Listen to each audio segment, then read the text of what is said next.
Hello and welcome back again to another video. तो आज हम लोग इस वीडियो में मॉडर्न फिजिक्स का कंप्लीट रिवीजन करने वाला है। तो बिना टाइम वेस्ट किए हम लोग स्टार्ट करते हैं। तो सबसे पहला हमारा टॉपिक है, चलो, तो सबसे पहला हमारा टॉपिक है फोटो इलेक्ट्रिक एमिशन। तो यहाँ पे हम लोग को क्या दिखाया गया है कि एक मेटल प्लेट है, मेटल प्लेट पे हम लोग कुछ सर्टेन वेवलेंथ का लैम्डा इमिट कर ये इंसिडेंट कर रहे हैं। तो यहाँ से ऐसे हो क्या रहा है कि जब हम लोग यहाँ पे इंसिडेंट कर रहे हैं तो यहाँ से कुछ इलेक्ट्रॉन ऐसे बाहर निकल रहे हैं और कुछ एनर्जी गेन करके। तो इस इफेक्ट को फोटो इलेक्ट्रिक एमिशन कहा जाता है। नहीं तो इसको हम लोग फोटो इलेक्ट्रिक इफेक्ट भी कहते हैं। हम लोग इसका इक्वेशन लिखते हैं, एनर्जी बराबर 5 + k मैक्स, 5 + k मैक्स। ठीक है। अब एनर्जी हो गया एच म्यू बराबर एच म्यू नॉट प्लस के मैक्स। ठीक है। म्यू नॉट तुम्हारा क्या है, तुम ये है तुम्हारा म्यू नॉट है तुम्हारा थ्रेशोल्ड फ्रीक्वेंसी। और ये क्या है तुम्हारा, ये है तुम्हारा सिर्फ फ्रीक्वेंसी। थ्रेशोल्ड फ्रीक्वेंसी क्या होता है, तो वो फ्रीक्वेंसी या मिनिमम फ्रीक्वेंसी जिसको हमको मेटल सरफेस पे डालना पड़े कि इलेक्ट्रॉन इमिट हो जाए, उसको हम लोग बोलते हैं थ्रेशोल्ड फ्रीक्वेंसी। उसके बाद effect of intensity and temperature on photo electric effect. तो अगर हम लोग इंटेंसिटी को बढ़ाएंगे, और तो पहला है हमारा इंटेंसिटी। तो अगर हम लोग इंटेंसिटी को बढ़ाते हैं तो हमारा करंट बढ़ता है। और दूसरा हमारा टेम्परेचर, टेम्परेचर को बढ़ाएंगे तो हमारा कोई इफेक्ट देखने को नहीं मिलता है। यहाँ पे एक नोट में और बात कहा गया है, बहुत इंपॉर्टेंट है ये भी, कि अगर तुम इंटेंसिटी को बढ़ाओगे तो इसका ये मतलब नहीं है कि तुम्हारा काइनेटिक एनर्जी, जिस तेज़ी से इलेक्ट्रॉन निकल रहा है, वो स्पीड भी इफेक्ट हो। ठीक है। तो ये बहुत इंपॉर्टेंट बात है कि इंसिडेंट एनर्जी मतलब इंटेंसिटी तुम बढ़ाओगे तो तुम्हारा काइनेटिक एनर्जी भी इलेक्ट्रॉन का बढ़ जाए, ऐसा ज़रूरी नहीं है। उसके बाद हमारा आता है स्टॉपिंग पोटेंशियल। तो स्टॉपिंग पोटेंशियल को हम लोग वी नॉट से रिप्रेजेंट करते हैं। तो ग्राफ कैसे बनता है इसका, तो ग्राफ बनाना बहुत आसान है। तो हम लोग इसको सीधा एनर्जी को एच म्यू लिख लेंगे, फाई को एच म्यू नॉट लिख लेंगे, और काइनेटिक एनर्जी को ई इंटू वी नॉट। ठीक है। अब यहाँ पे देखो क्या है, तुम्हारा यहाँ पे है वी नॉट। वी नॉट क्या होता है, यहाँ पे वी नॉट को पोटेंशियल दिखाया गया है। तो वी नॉट हम लोग क्या करते हैं, हम लोग इसको रिफ्रेम कर लेते हैं, E V naught is equal to H mu minus H mu naught. ठीक है, एच म्यू नॉट। और हम लोग क्या करेंगे, अब जल्दी से इसको डिवाइड कर देते हैं ई से। अब हम लोग जल्दी से इसको डिवाइड कर देंगे इक्वेशन को ई से, और हम लोग इसको लिख लेंगे y is equal to M X plus C. तो ये देखो, y एक्सिस पे क्या है तुम्हारे, y एक्सिस पे हमारे वी नॉट है, यहाँ पे वी नॉट प्लॉट किए। एक्स एक्सिस पे क्या है हमारा, फ्रीक्वेंसी। तो यहाँ पे हम लोग फ्रीक्वेंसी प्लॉट किए, और ये हमारा ग्राफ ऐसे बन गया। और इसका स्लोप क्या हो जाएगा, तो स्लोप हो जाएगा m। हमारा x बाहर हो गया तो स्लोप हो गया हमारा h बाई सी। ये हो गया h बाई सी। अगर कोई साइन एरर हो तो तुम लोग देख सकते हो। मेरा मोटिव था बस बताना कि कैसे ग्राफ प्लॉट होगा। उसके बाद हम लोग आ जाते हैं नेक्स्ट टॉपिक पे, तो वो है हमारा फोटोन का फ्लक्स। तो ये सारा फॉर्मूला इसको बहुत इंपॉर्टेंटली याद कर लो। Number of photon emitted per second, ये होता है P lambda by S C. Photon का फ्लक्स होता है I lambda by S C. और फोटोन डेंसिटी होता है I lambda upon H C square. उसके बाद यहाँ पे दिखाया गया है कि एक पॉइंट सोर्स है, इससे आर डिस्टेंस दूरी पर क्या यहाँ पे इंटेंसिटी होगा। तो यहाँ पे और इसका पावर दिया हुआ है, तो ये इंटेंसिटी होगा पावर अपॉन 4 पाई r स्क्वायर।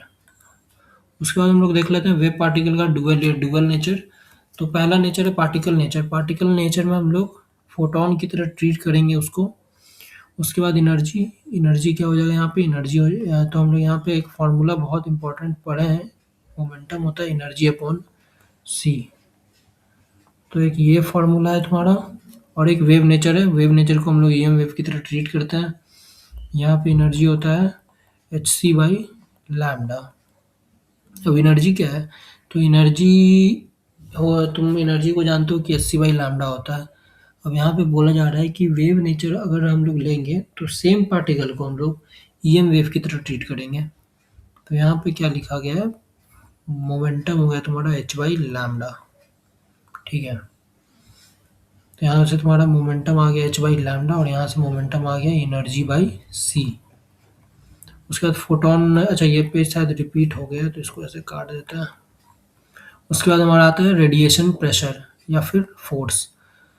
तो ये वाला भी एक इम्पॉर्टेंट टॉपिक है कि अगर तुम्हारा सरफेस जो है वो परफेक्टली एब्जॉर्बिंग है, मतलब कंप्लीट ये तुम्हारा सरफेस जो है लाइट को एब्जॉर्ब कर लेगा, तो उसका प्रेशर जो है वो हो जाएगा आई बाई सी। ठीक है, और अगर इफ सरफेस परफेक्टली रिफ्लेक्टिव, मतलब अगर सरफेस सारा रे को एब्जॉर्ब नहीं कर रहा है, रिफ्लेक्ट कर दे रहा है, तो उसका उस पर प्रेशर लगेगा टू आई बाई सी। और अगर एब्जॉर्ब कर रहा है तो उस पर प्रेशर लगेगा आई बाई सी। और ये सब थोड़ा इम्पोर्टेंट कम है, पर एक बार देख लेना अगर टाइम रहे तो। ये वाला बहुत इम्पोर्टेंट टॉपिक है, ये atom recoil during D excitation. तो हम लोग वहाँ पे पढ़े थे कि हम लोग यहाँ पे एक मेटल प्लेट लिए थे और हम लोग यहाँ पे कुछ वेवलेंथ यहाँ पे लाइट डाले थे। तो यहाँ से ऐसे क्या हुआ था कि इलेक्ट्रॉन कुछ काइनेटिक एनर्जी से निकल गया था।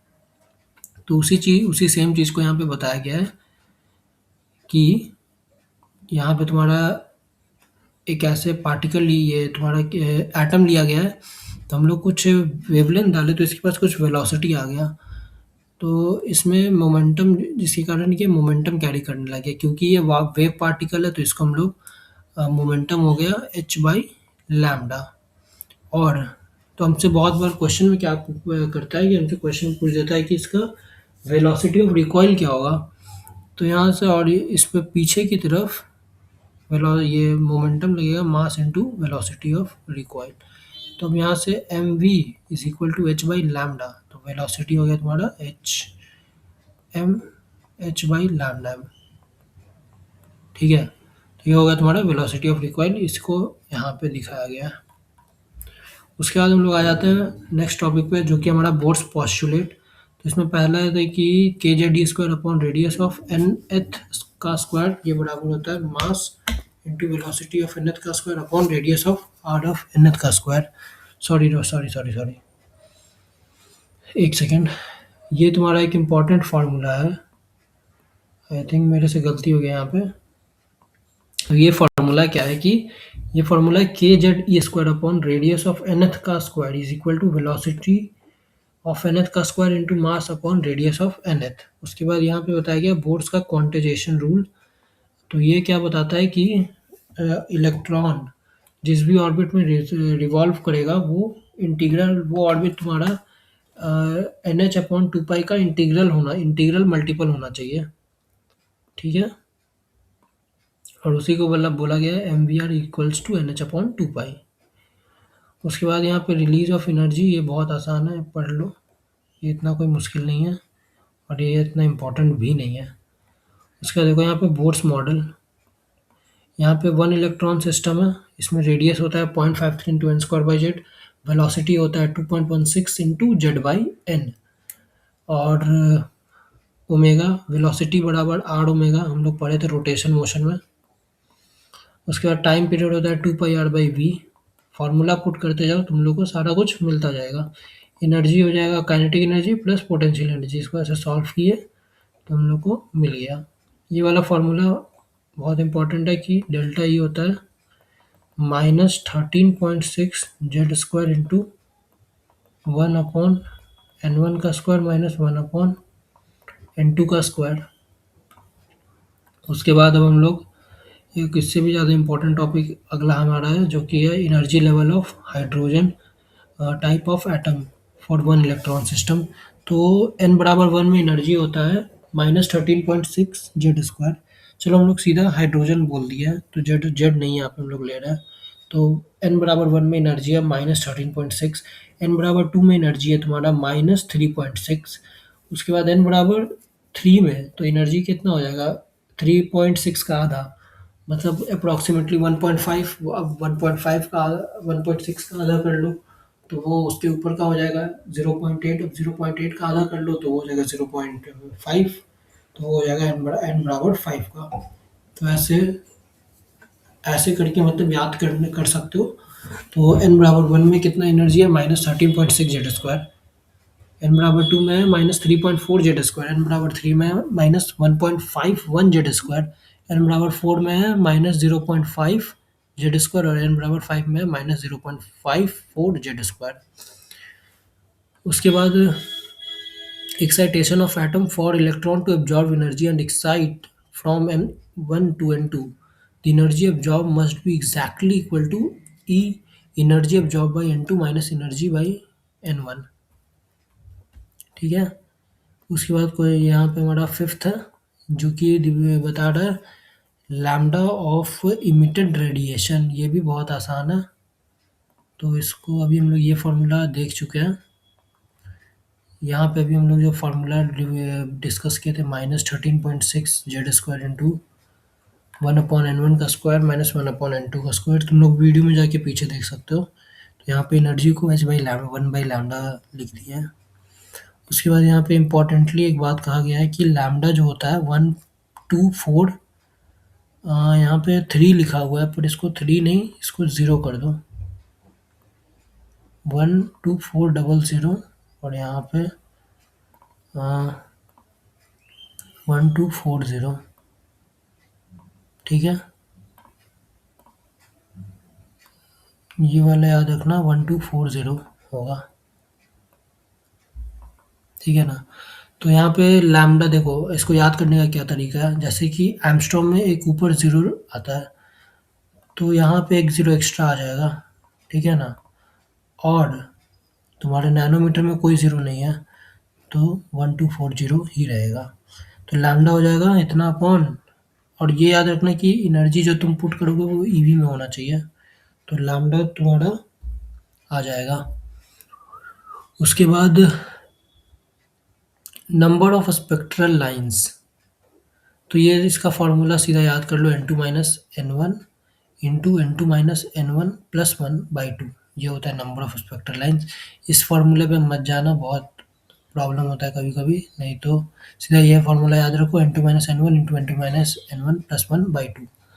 तो उसके बाद तुम लोग को याद होगा कि Lyman series, Lyman Balmer Paschen Brackett Pfund Humphreys, तो ये ऑर्डर भी याद रख सकते हो, Lyman Balmer Paschen Brackett, Lyman Balmer Paschen Brackett Pfund, और ये हो गया हम्फ्रे।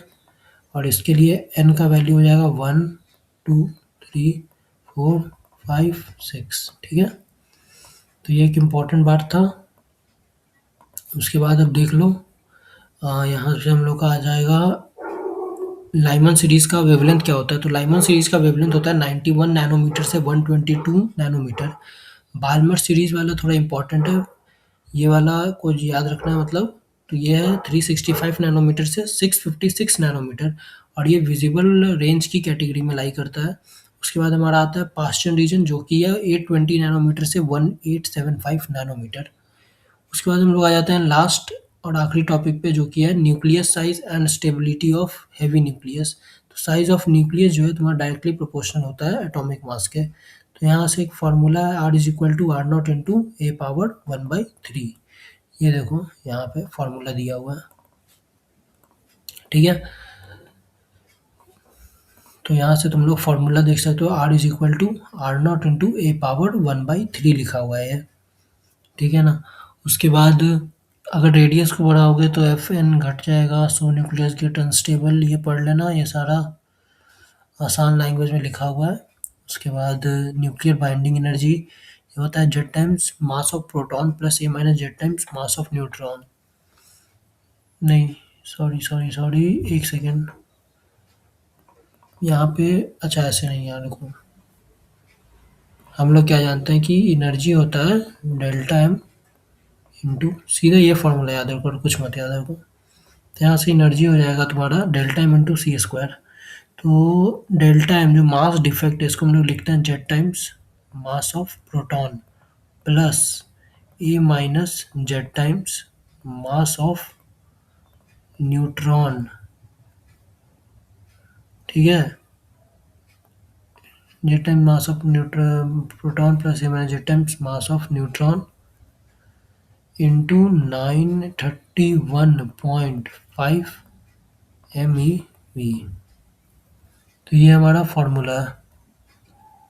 और एक इम्पॉर्टेंट बात है और कि जैसे ये तुम्हारा एक न्यूक्लियस है, इसका बाइंडिंग एनर्जी है कुछ हम लोग मान लेते हैं 5 MeV। तो ये जब टूटेगा तो यहाँ पे नोट करने वाली बात है कि क्योंकि अगर इसको एग्जिस्ट करना है ये दोनों को, अगर ये दोनों को एग्जिस्ट करना है इसको और इसको, अगर ये दोनों को एग्जिस्ट करना है तो सबसे इम्पोर्टेंट बात है कि ये दोनों का बाइंडिंग एनर्जी 5 से ज़्यादा होना चाहिए। मतलब इसका भी 6 होना चाहिए, इसका 7 होगा, 8 होगा, कुछ भी हो सकता है, पर 5 से ज़्यादा होना चाहिए दोनों का। ठीक है ना। और अगर ये दोनों 6 है और ये 7 है, मान लो 6 ही मान लेते हैं, और ये जब इंटीग्रेट होके एक पार्टिकल बना तो इसका जो बाइंडिंग एनर्जी है वो 6 से ज़्यादा होना चाहिए। मतलब ये हो सकता है 7 हो सकता है, 8 हो सकता है, या फिर 9 भी हो सकता है, कुछ भी हो सकता है, पर ये 6 से ज़्यादा होना चाहिए। तो ये तुम्हारा यहाँ पे ख़त्म होता है और यहाँ पे सारा इम्पोर्टेंट जितना भी इम्पोर्टेंट टॉपिक्स था सारा कुछ डिस्कस हो चुका है। ये तुम्हारा मॉडर्न फिजिक्स का कंप्लीट नोट्स था। तो कैसा लगा वीडियो बताना और मिलते हैं नेक्स्ट वीडियो में, तब तक के लिए बाय।